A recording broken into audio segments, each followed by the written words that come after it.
Student, आज की हमारी जो हिंदी की जो कक्षा है उसका विषय है हिंदी साहित्य का इतिहास। हमारा जो हिंदी साहित्य का इतिहास है इसको विद्वानों ने अध्ययन की सुविधा से 4 कालों में विभाजित किया है। नंबर 1 है आदिकाल, नंबर 2 मध्यकाल, जो हमारा ये मध्यकाल है इसके 2 भाग हैं। एक है पूर्व मध्य, दूसरा है इसमें उत्तर मध्य। जो ये पूर्व मध्य है इसको भक्तिकाल बोलते हैं और जो उत्तर मध्य है इसको रीतिकाल।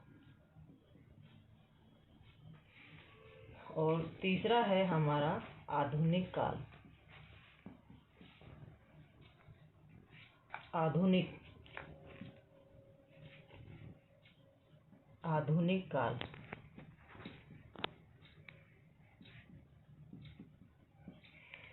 हिंदी भाषा में जब से लेखन कार्य शुरू हुआ है तब से लेकर आज तक जो इतना लंबा समय जो लेखन साहित्य में बीता है उसको अध्ययन की सुविधा से इन कालों में बांटा गया है। पहला है आदिकाल, दूसरा है मध्यकाल। इस मध्यकाल को हम भक्तिकाल, रीतिकाल, पहला आदिकाल, फिर भक्तिकाल, फिर रीतिकाल, फिर आधुनिक काल, ऐसे हम 4 कालों में बांटते हैं। वैसे आदिकाल, मध्यकाल और आधुनिक काल। मध्यकाल के 2 भाग हैं, पूर्व मध्य और उत्तर मध्य। पूर्व मध्य को भक्तिकाल बोला गया है, उत्तर मध्य को रीतिकाल बोला गया है। तो आज का जो हमारा टॉपिक है वो है आदिकाल, सामान्य परिचय और विशेषताएं। अब आदिकाल का सामान्य परिचय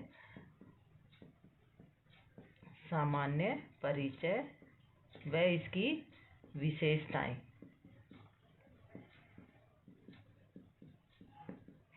जो आदिकाल है इसका समय है, विद्वानों ने बताया है, संवत 1050 से संवत 1375। तो ये जो आदिकाल का जो ये समय है संवत 1000 से 75। तो जो ये आदिकाल था हमारा, इसमें क्या था, अब जो हमारा जो देश था, हमारे देश में जो बाहरी आक्रमणकारी हैं उनका आगमन हो चुका था। सम्राट हर्षवर्धन की मृत्यु के बाद जो हमारा उत्तर भारत है वो छोटे छोटे राज्यों में विभाजित हो चुका था। छोटे छोटे स्वतंत्र राजाओं ने अपने आप को छोटे छोटे राज्यों का राजा बना लिया था। किसी एक शक्तिशाली सत्ता का वहाँ पर कोई अधिकार नहीं रह गया था। दूसरी ओर जो पश्चिमोत्तर जो हमारी सीमा है, इसके सुदूर जो अरब देश है उसमें इस्लाम धर्म क्या हो रहा था, जन्म ले रहा था, इस्लाम का उदय हो रहा था। और जो हमारी सिंधु नदी के आसपास का जो क्षेत्र है जिसको सिंध क्षेत्र बोला जाता है, उस समय उस पर राजा दाहिर का शासन था।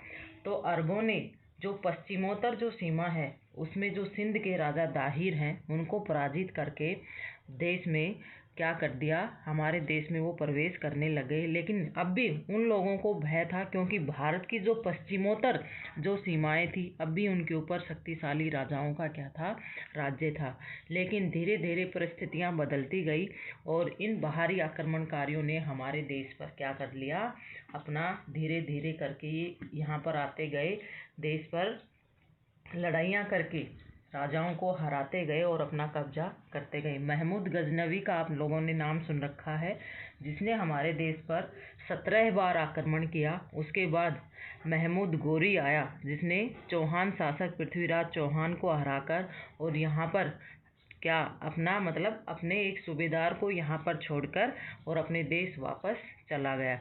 तो इस प्रकार धीरे धीरे हमारा जो देश है वो दूसरे जो बाहरी आक्रमणकारी हैं उनके अधीन होता गया। तो जो ये आदिकाल है, आदिकाल की जो सामान्य विशेषताएं हैं उनका हम अध्ययन कर रहे हैं। सबसे पहली इसकी जो विशेषता है वो है आश्रयदाताओं का यशोगान। आश्रयदाताओं का यशोगान।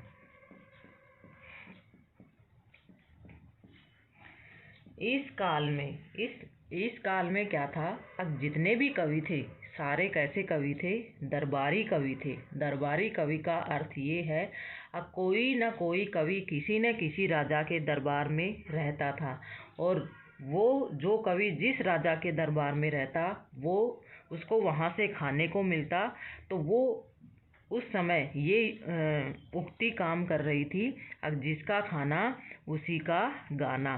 तो इन कवियों ने, जो ये दरबारी कवि थे, इन्होंने अपनी राजा के प्रशंसा के पुल बांधे। इन्होंने अपनी आश्रयदाता मतलब जिस राजा के पास वो रह रहे थे, जिसके आश्रय में रह रहे थे, उस राजा की इन्होंने क्या की है, प्रशंसा की है। उसके युद्धों का वर्णन किया है, उसके विवाह का वर्णन किया है, उसके यहाँ जो भी प्रोग्राम होते थे उनका इन लोगों ने क्या किया है, बढ़ा चढ़ाकर उस चीज़ का वर्णन किया है। इन कवियों का ध्यान जो सामान्य जनता है, लोक जो जीवन है, उसकी तरफ बिल्कुल नहीं गया। इन कवियों ने अपने उस राजा की प्रशंसा के पुल बांधे हैं, क्योंकि उनको वहाँ से क्या मिल रहा था, खाने को मिल रहा था।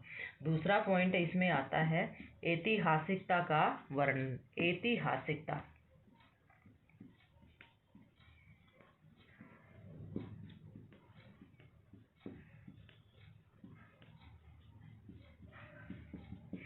ऐतिहासिकता का वर्णन। दूसरी आदिकाल की जो हमारी विशेषता है वो है ऐतिहासिकता का वर्णन। अब इस काल में जो साहित्य लिखा गया, जिन कवियों ने, ज़्यादातर कवियों ने क्या किया, अब इतिहास से अब अपने जो काव्य इन्होंने लिखे या जो भी पुस्तक इन कवियों ने लिखी, इन्होंने इतिहास से सामग्री उठाई अपनी उस पुस्तक के लिए, अपने उस काव्य के लिए।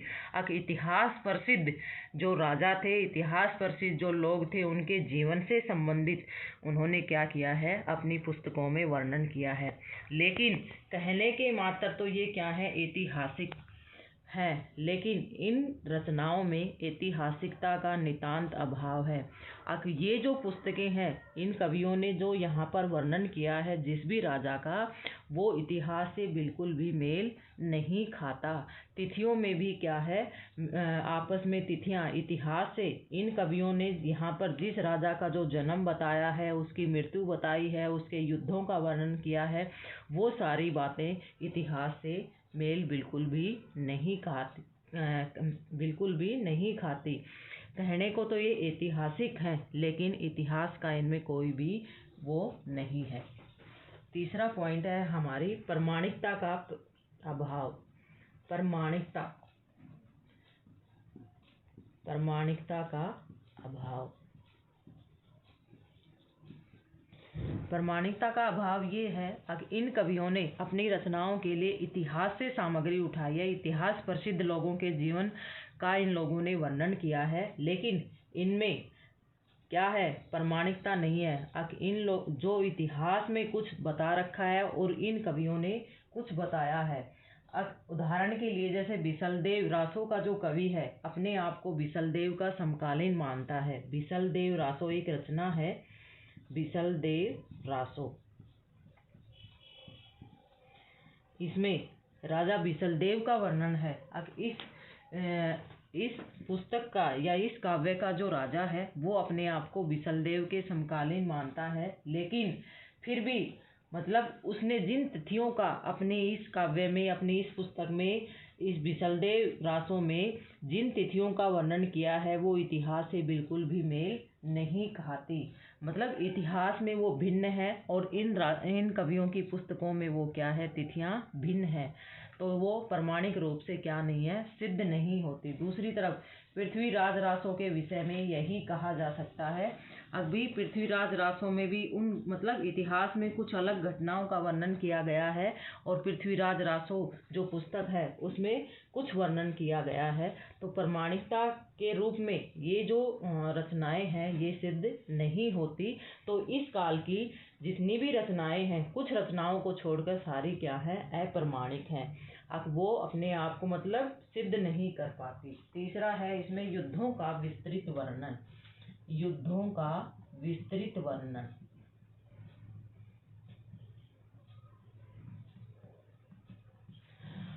इस काल के जितने भी कवि हुए वो किसी न किसी राजा के दरबार में रहकर काव्य कर रहे थे। तो इस काल के जो कवि थे वो कलम के भी धनी थे और तलवार के भी धनी थे। अब वो किसी न किसी दरबार में रहते थे तो वो कलम भी चलाते थे और तलवार भी चलाते थे।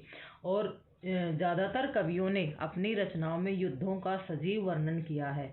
युद्धों का सजीव, सजीव का अर्थ होता है कि वो समय पड़ने पर राजा के साथ युद्धों में भी जाते थे और अपनी आंखों से उन्होंने उस युद्ध में जैसा देखा वैसा ही उन्होंने अपनी रचनाओं में क्या किया है, वर्णन किया है।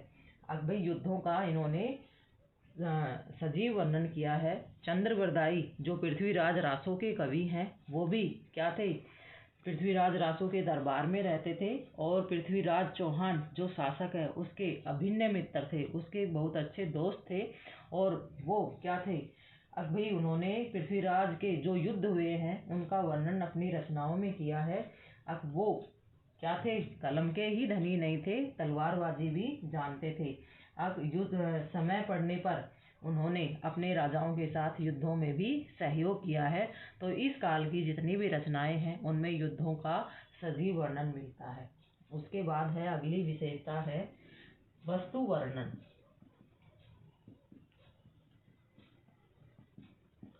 वस्तु वर्णन, अभी इन कवियों ने केवल अपनी जो रचनाएं हैं उनमें केवल युद्धों का ही वर्णन नहीं किया, इतिहास का ही वर्णन नहीं किया, बल्कि जो विभिन्न, जैसे राजा जब युद्ध की तैयारी के लिए जा रहा है तो राजा की जो युद्ध की तैयारी की जा रही है, रण सज्जा है उसका वर्णन किया है, विवाहों का वर्णन किया है, नख का वर्णन किया है। जब राजा आखेट के लिए जाते हैं, शिकार के लिए जाते हैं, उनका वर्णन किया है, ऋतुओं का वर्णन किया है। कहने का अर्थ ये है कि इनके अलावा इन कवियों ने वस्तु वर्णन का अर्थ होता है विभिन्न, जैसे विवाह के टाइम राजा का जब विवाह हो रहा है तो उस समय वहाँ पर क्या क्या क्या रीति रिवाज परंपराएं उन सब का वर्णन किया है। राजा शिकार के लिए जा रहे तो उसका वर्णन किया है, ऋतुओं का भी वर्णन किया है और उसके साथ जल केली का वर्णन किया है। ये सारे वस्तु वर्णन के अंदर आते हैं। अगली रचना है हमारी रस, रस का वर्णन।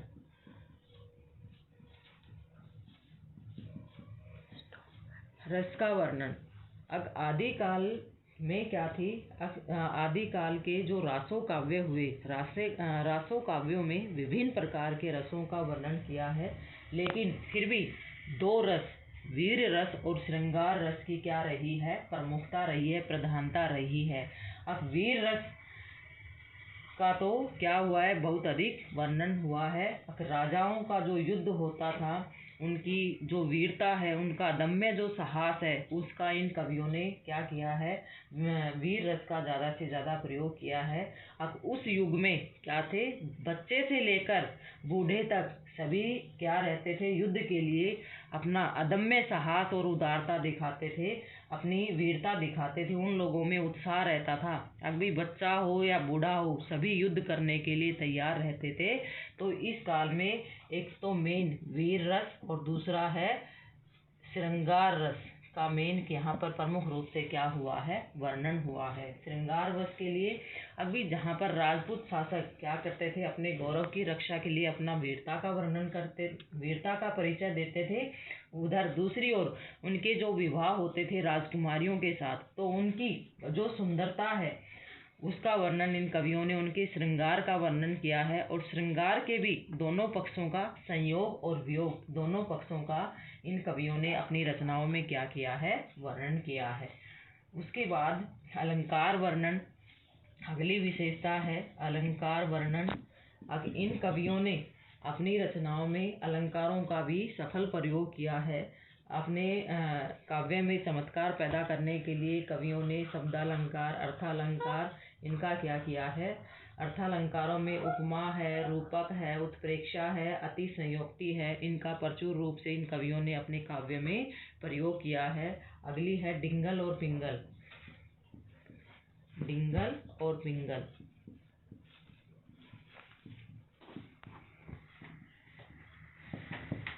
और इन कवियों ने डिंगल और पिंगल उस समय की भाषा मतलब डिंगल और पिंगल भाषाओं में अपनी रचनाओं का क्या किया है, अपनी रचनाओं में इनका प्रयोग किया है। ये प्रमुख रूप से क्या थी, राजस्थान की साहित्यिक भाषाएं थी डिंगल और पिंगल।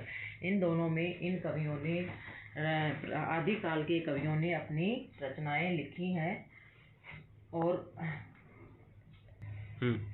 तो बच्चों, आज हमने पढ़ा आदिकाल की सामान्य विशेषताएं। आदिकाल की सामान्य विशेषताएं हमने पढ़ी।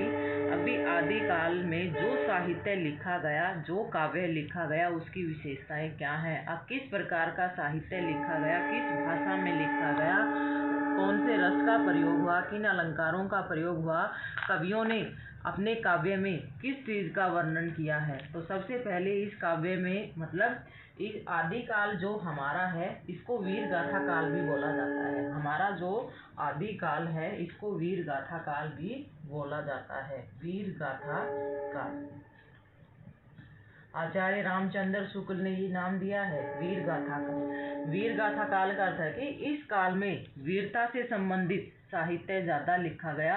अभी इस काल में क्या हुआ, अब वीरता से संबंधित, साहस से संबंधित जो काव्य लिखा गया, उसके आधार पर, उसकी प्रचुरता के आधार पर आचार्य रामचंद्र शुक्ल ने इसको नाम दिया वीर गाथा काल।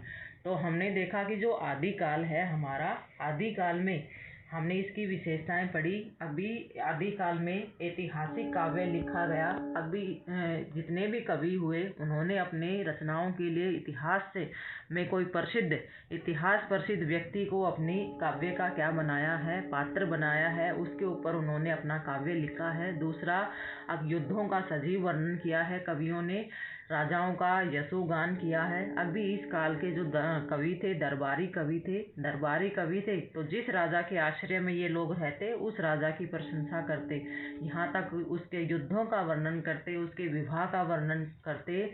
उनकी जो रानियां थी, उन रानियों की सुंदरता का इन कवियों ने क्या किया है, वर्णन किया है। रसों का प्रयोग किया है, अलंकारों का प्रयोग किया है। तो आज जो हमारी ये कक्षा है, इसका टॉपिक आदिकाल की प्रमुख विशेषताएं आप लोगों को समझ में आ गई होंगी।